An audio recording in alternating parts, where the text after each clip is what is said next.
I am going to give you, as a listener, the most valuable thing that I could give you. Not money, not my firstborn, not my kidney, but my time. The best thing you could do is give somebody a damn good show. Here we go. Podcast time, everybody. Mik Tek Studios.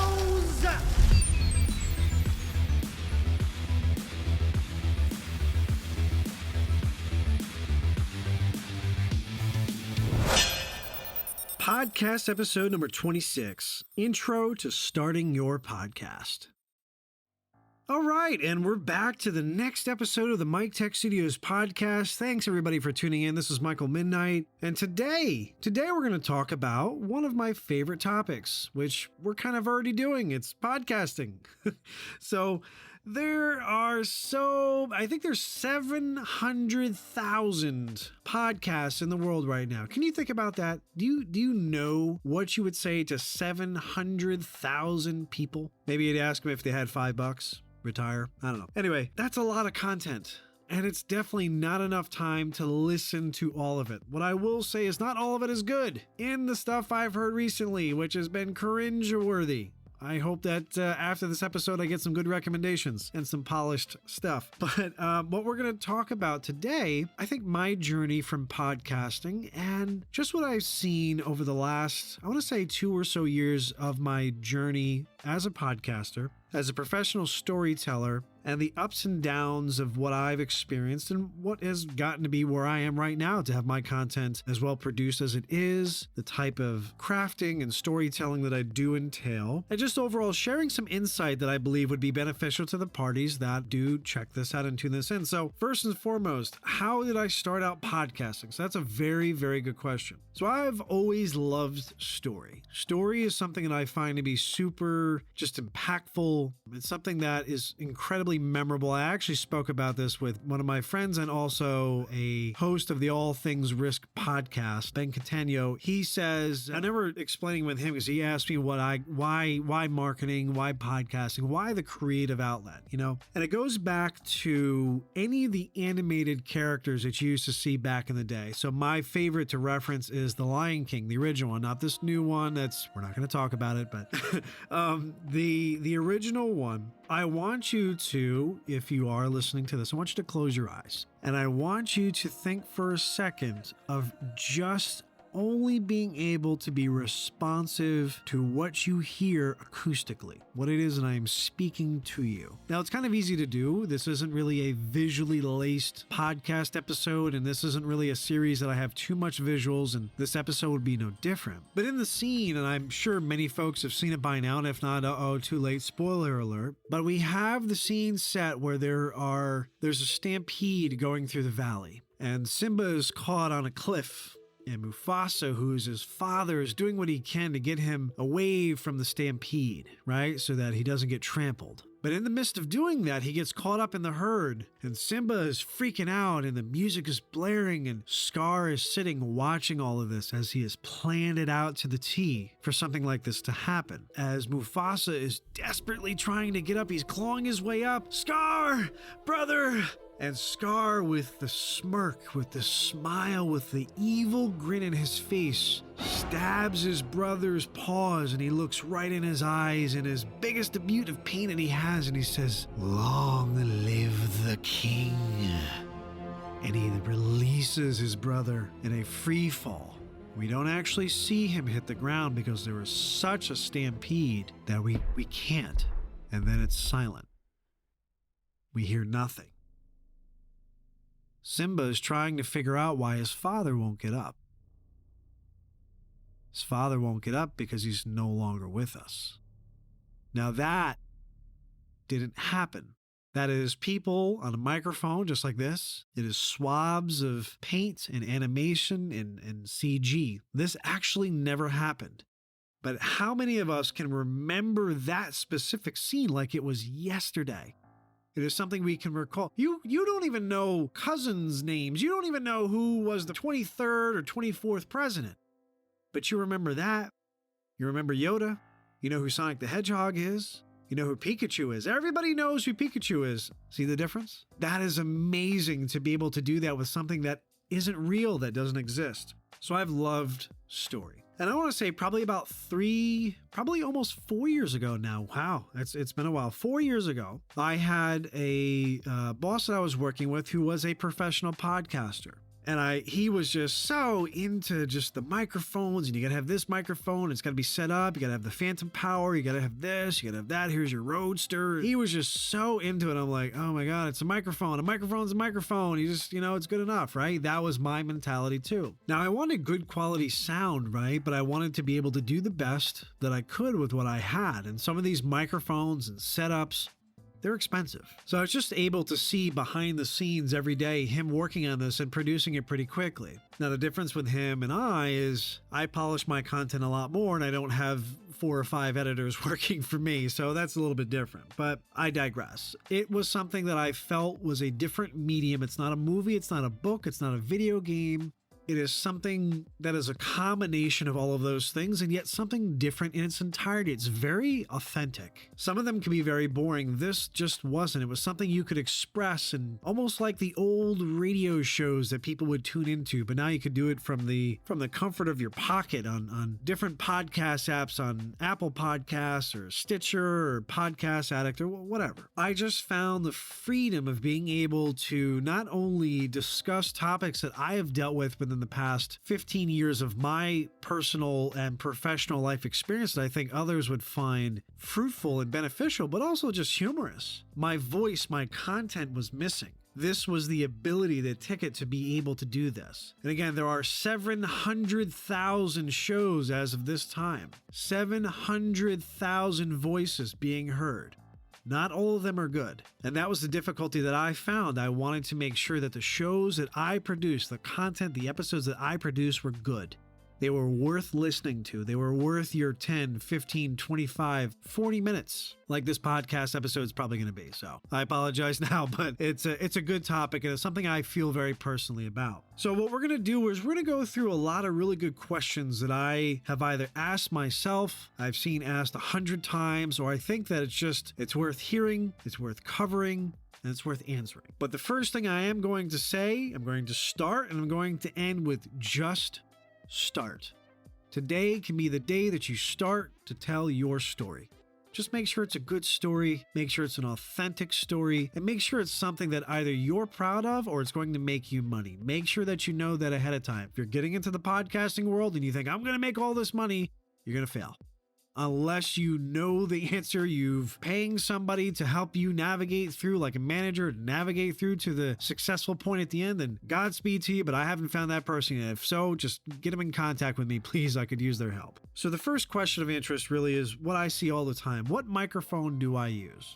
Now, I personally do not remember what microphone I'm using as of this time because honestly, it's not really that important. I see a lot of people starting out that go for the Blue Yeti because that is the one that grabs the most marketing. Therefore, it's on the minds and on the tip of the tongue from the get-go. What I'm going to tell you is that you do not need a $100 microphone to be able to start out. Just start. Start by explaining something at work. Give a presentation. Record yourself talking about a particular topic that you enjoy. You can start on your phone. It's not that difficult, but make sure it's something that folks want to listen to and make sure that it doesn't have really annoying frequencies that you need to filter out in your editing process. And we're going to cover that in a couple of questions from now. But honestly, your microphone, when you're just starting out, it's not that serious. If you want to couple up with somebody who has been doing podcasting, chances are they may have an extra. The USB-based microphones, they're not going to give you as amazing of quality as the studio level non-USB ones will. I'm going to tell you a little secret. I don't use those studio ones. I use USB. Shh. Yes, you can get this level of quality if you know what you're doing on a USB microphone. It's not that serious. Okay, so as I get bigger, I will go and get the most beautiful, wonderful, expensive microphones with my name on it and the gold, and that's great. I don't need it. Neither do you. Just start. Once you have the sponsorships, once you have the some sort of revenue stream coming in that you can buy and upgrade, that's when it matters. Just get a good show going, have it sound half decent, just go from there. All right, so another good question. Where do I record, right? So people thinking, all right, I got to have this massive studio. I got to get this crazy soundproof booth. I got to get the mixers that I see in the movies, and I got to get Wyclef Jean. He's got to be mixing for me, and I got to have this set. You don't. You need none of those things. You literally could do this in your bedroom. You could do this in somebody's closets. Literally, you can take your phone, you can bring it into a closet, you can have this conversation, you can read from your tablet, you can read from your phone, as long as it's something that's going to capture somebody's interest. So when you're doing this, you have to realize you are a performer, you are an entertainer, you are a comedian, you are a reporter, you're a vocalist, you're a singer, you are a voiceover talent. Your energy has to emanate through the microphone. I am going to give you, as a listener, the most valuable thing that I could give you. Not money, not my firstborn, not my kidney, but my time. The best thing you could do is give somebody a damn good show. That is your focus point. Every time that you're recording an episode, somebody else is listening to this. Do you want them to listen to it? If so, be a good showman or showwoman. So when you're recording, if you're in a house with a lot of kids, or if you're in an apartment building with a lot of noise, try to find a time that you're not annoying your neighbors, or if there's a space at work that you can utilize after work. There are many DIY setups you can find online. I might actually set up one and show just for other podcast listeners. You can build. You don't need expensive acoustic foam. It's nice. It's not needed. You can build your own DIY acoustic dampeners for $20 or less if you know how to do things right. You can utilize, again, clothing, towels, things of that nature. I have personally found a duvet cover that I got from a thrift store for, I believe, $10 or $15. When I wrap myself around it and I really want to do some really heavy duty vocal work, oh, you can't hear a thing with that. It is hot, but hey, listen, that's part of the game, man. You got to sweat a little bit to make it happen, you know? But ironically enough, if you do find places that work out for you, you can rent out. If you really do need a professional space, you can go to your local library. Believe it or not, there's spaces coming in Office Depot. They're getting into the podcast studio game for what I've been reading online. You do have studio space that you can rent by the hour. I'm sure there's also these open office things that you can talk to one of the owners or co-owners and see if you can utilize that after hours. Just try to find something that's quiet. So another thing, all right, so you're getting in the thicket of things. You got a couple of episodes in your belt, and you're all right, okay, I want to get a co-host on, or I want to have some guests. How do I get guests on, right? What do I use to record? What happens, right? Okay. So this is going to be a heavily, I guess, opinionated statement. So my go-to has always been Zoom, ZOOM.us. Now, I can hear some professional podcasters cringing and saying, oh, but the audio quality, it's terrible. It's so tinny, and I've been so... Look, I mean, that's been their experience. I'm not saying that it's going to be perfect, but guess what? Zoom is free. Zoom is available on the majority of mediums that you need to be on. Mac, Windows, Android, iPhone, whatever it is, there's an app. You can call in. I don't know what the limitation is now, but if it really does work and it's worth your while, then hey, you pay for the professional license. It's good for a while. I actually utilized it for developers when we're having development sessions, and we can share screens. I can take a look at their dev instances and see what they're working on and see how it works compared to what we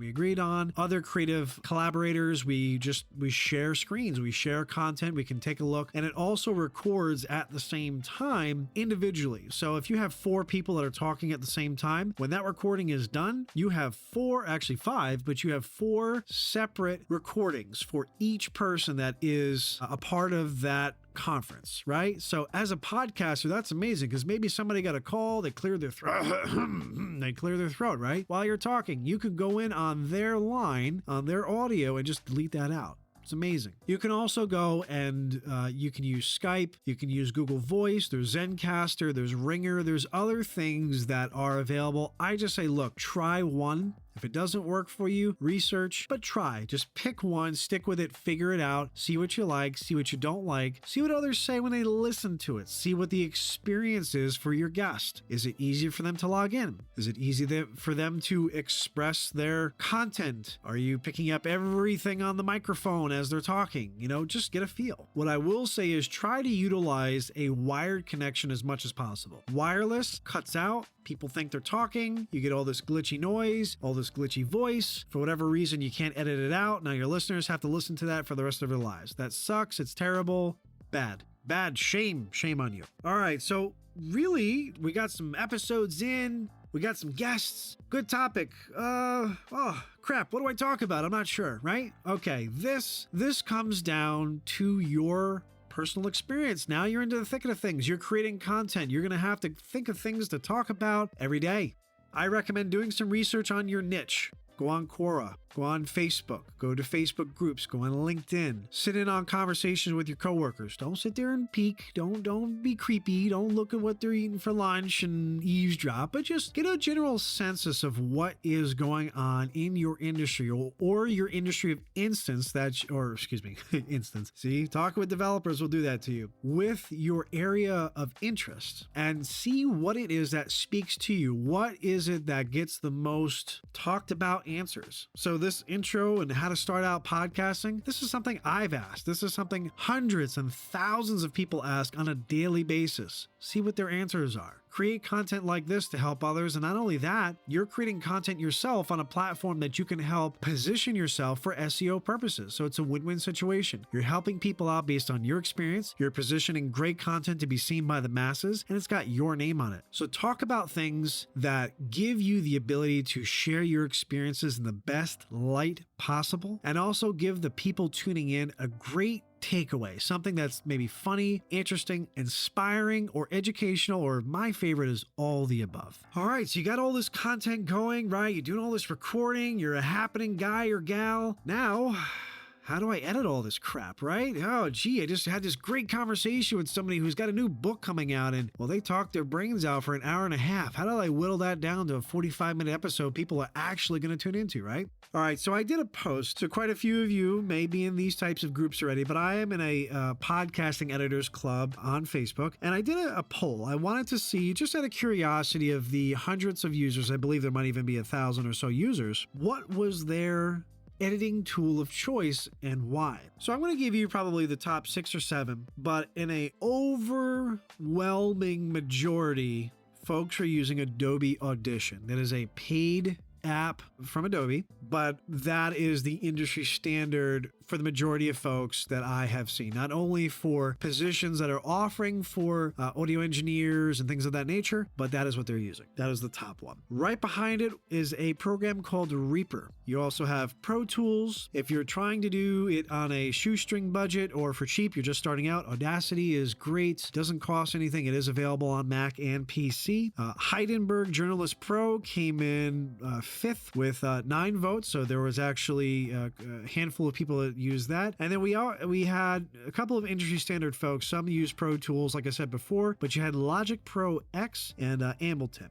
Okay, so you have Adobe Audition, Reaper, Pro Tools, Audacity, Hindenburg Journalist Pro, Logic Pro X, and Ableton. I personally, as of this time right now, I edit most of my stuff in Final Cut Pro. I know it's overkill. I came from a program called Camtasia, which is great for screencasting to kind of show folks what you're doing on the screen for UI work when there are some glitches in our system, or you want to review a document with somebody and you want to make it as compact as possible. I can do that in Camtasia. It was not worth it editing podcast in Camtasia. I heard every click. The audio it just didn't work. I can smooth things out in Final Cut Pro. I know I can hear people cringing. I'm sorry. It's what I know. I went from really crappy to over polish. I am making my way actually into RX, or probably Adobe Audition really seems to be the industry standard. So I might have to bite the bullet and learn that, but there's a learning curve for all of these things. So anyway, those are some ideas as to what you could take a look and use. And I'll probably have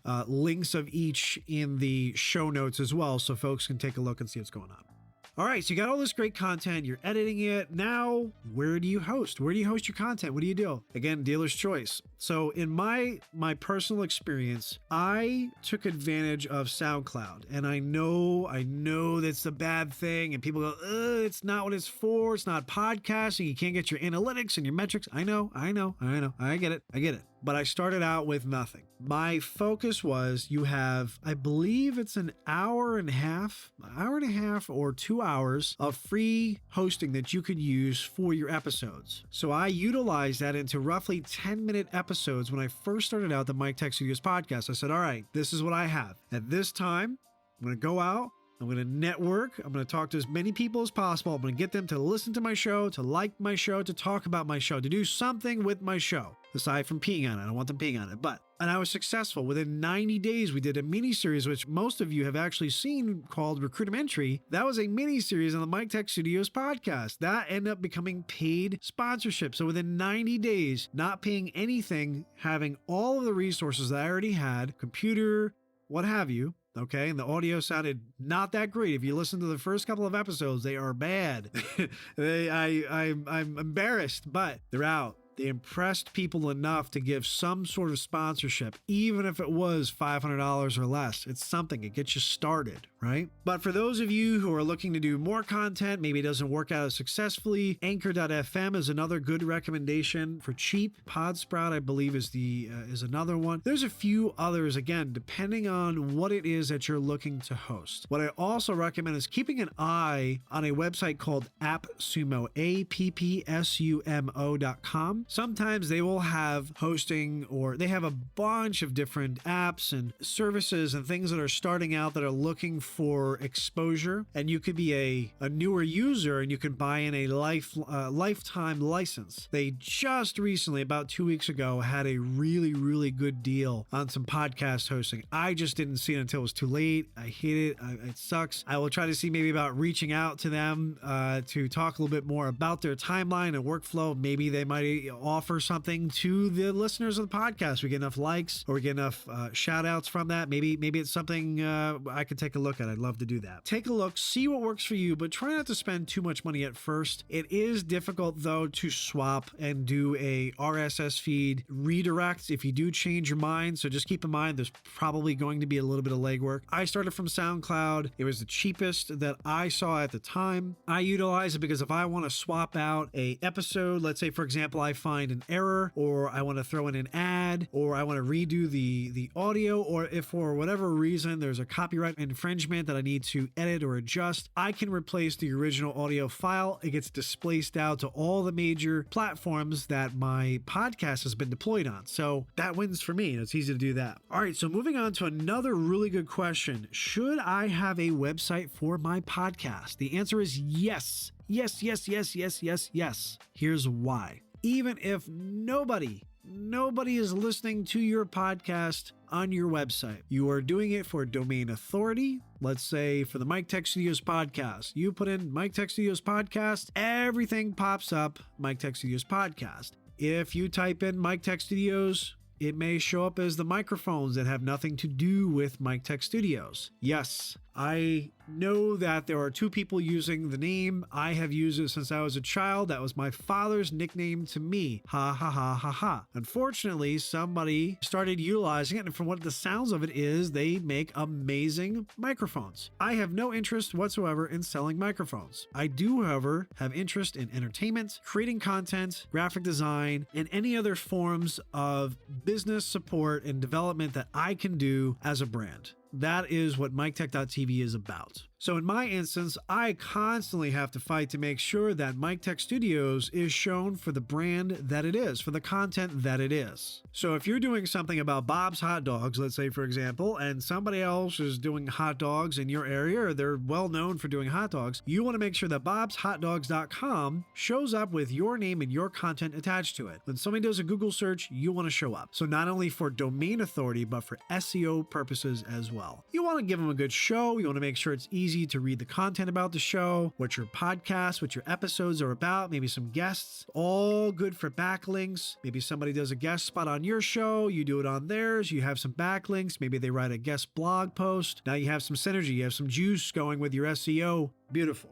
All right, so you got a couple episodes in, you feeling real good. All right, I made my 2 podcast episodes. All right, what do I do now? I want to make some money. How do I get some sponsors, right? Again, if you're going into that and you've made less than maybe 15 episodes, don't even bother. You're not going to get content sponsorship, okay? Just being honest with you, I'm just being realistic. If you're going into this trying to make money after a month of working, you're going to be disappointed. There are exceptions to the rule, but that is not the case. But if you have a real polished perspective, you know what you're talking about, you know what you want, you have made content that nobody else in your industry is doing, everybody's listening to it, seek out those of interest in your areas. Utilize LinkedIn. Send out some emails. Hey, I'd love for you to take a look, take a listen. Maybe have somebody as a guest on your podcast. That's what happened with me. Hey, you know what? I love to be a part of what you're doing, was what the email said. Who do I send this to? I want to send the owner this. How can they get a hold of you? Here's my contact information. We want to be a part of this. We want to have our name on there somewhere. See, it gets them excited. You want to create exciting, engaging content and then say, hey, I can do this for you. I would love to continue doing this. I would love your blessing, and create something that is a win-win for that sponsor. If it's something that you can read an ad online, great. If it's something where you can have on your website, that whatever it is that you can work out, try to work on something, again, that is worthwhile for your listeners.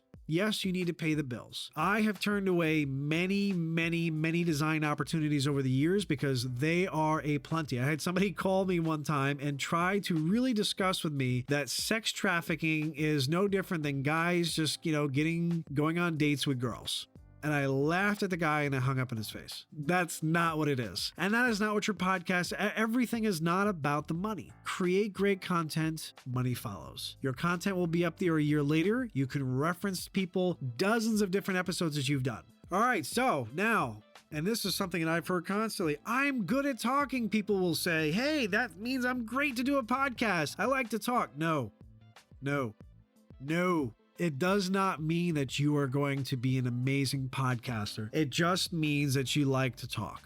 Now, what I would say for you to do is record yourself talking. And it's difficult to play it back and listen, but you're a performer. You are an entertainer. If you can't make it to Broadway, you have to bring Broadway to you, right? Are you engaging? Is it something that's going to capture somebody's interest? You're in 25, 35 minutes into this episode, however long it's going to go.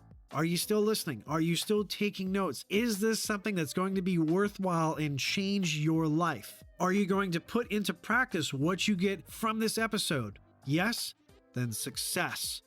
You can talk for 2 hours if people are going to listen, if people are going to have that clear takeaway. But if you're just sitting in church and you're hearing a pastor preach and you're looking at your watch, once people start looking at their watch, then you realize you've talked too much. You're losing people's interest. So really dig down deep. Make sure you know what you want to talk about. Make sure you know what the episode is about. And again, make sure that you know that this is something that you want to listen to, that you're proud of, that you could show to somebody and say, hey, listen, this is the newest episode that I did. Do you mind listening to it? Creating small audiograms of your episode, 1-minute clips. Just give people a sample of an idea of what to expect of your content. It's a lot to ask people 25 minutes of their time. It's a lot to ask for 10 minutes, even 15. You can get them in 60 seconds. You've probably listened to this episode in a 60-second snippet, and now you've tuned in to see what else it's about. But we have a whole great back catalog of marketing and logo design and SEO and statements of work. By all means, check them out. Let me know what you think. Comment below if you have any other really good podcasting questions. If there's things that I've missed that really you'd like to have an answer to, your thought process. And trust me, there are dozens of other questions. But if you're listening on YouTube, comment on them below. Just let me know what it is I can ask, or the community watching these types of episodes online, or if they're listening on different mediums, we'll be able to answer for you or with you, or I'll include it in the next episode if that's the case. But if so, shoot an email out to podcast@miktek.tv. You can also go online on the miktek.tv contact us page, and you could fire off a question there if you don't feel like jotting down an email. That works. miktek.tv as in television. Feel free to like, subscribe, share the content. Let me know your thoughts. What's been your approach, your journey as a podcaster? If you're just starting out, what are your fears? What are your desires? What are you looking to get out of it? Are you here for money? Are you here to make it a better place? Are you here just to hear yourself talk?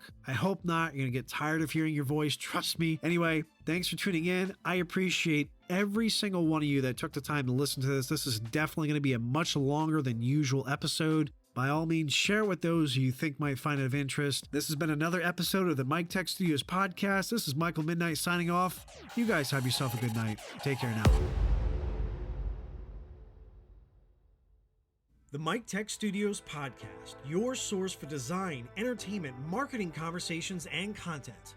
Amazing guests, tips, humor, and stories available on iTunes, Google Podcasts, YouTube, SoundCloud, Spotify, Podcast Addict, and your podcast app of choice.